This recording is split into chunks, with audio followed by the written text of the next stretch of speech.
If you've spent any time looking into Airbnbs, you've probably heard numbers like this place made $90,000 last year, or this one did over 150. And those numbers might even be true. The problem is they're almost always headline numbers.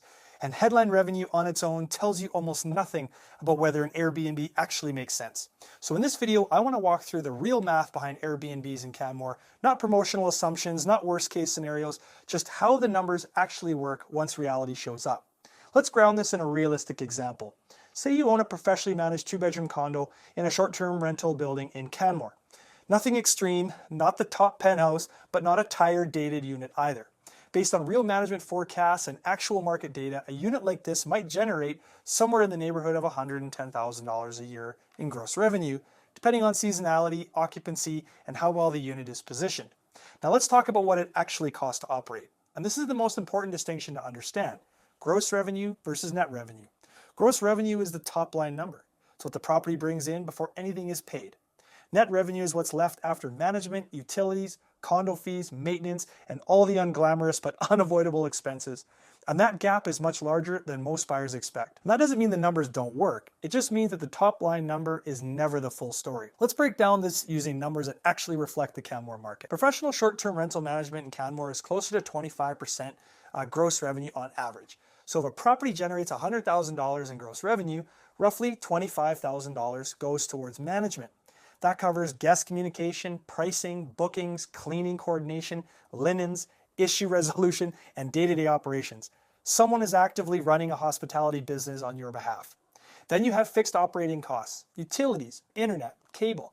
These are typically $200 to $300 a month, or roughly $2,500 to $3,500 per year. Condo fees for short-term buildings commonly land around $600 or more per month, or about $7,000 annually. Property taxes often fall around $7,000 to $8,000 a year, depending on the building. And then there's ongoing wear and tear. Linens, furniture, minor repairs, restocking items.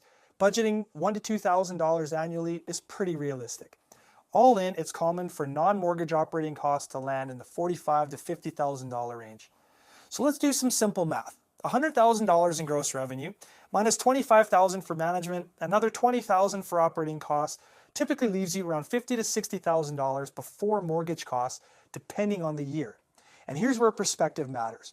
A lot of well-run Airbnbs in Canmore aren't throwing off huge monthly cash flow, especially early on.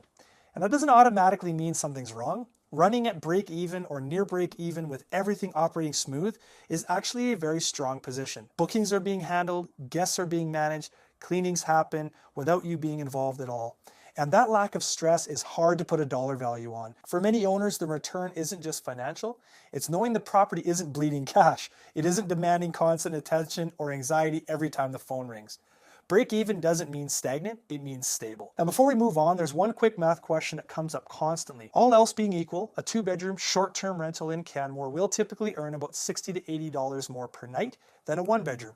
Over a year, that difference adds up quick. A well-located 1-bedroom might generate somewhere in the $50,000 to $60,000 range annually. A properly positioned 2-bedroom can be much closer to $90,000 or even $100,000, sometimes more. But what's interesting is that the purchase price difference often isn't proportional.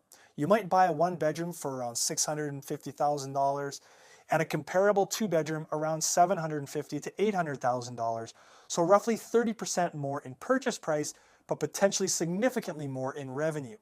And that doesn't make a 1-bedroom a bad choice. It just means bedroom count has an outsized impact on revenue. One quick note before we move on is that all the numbers I've shared here are illustrative.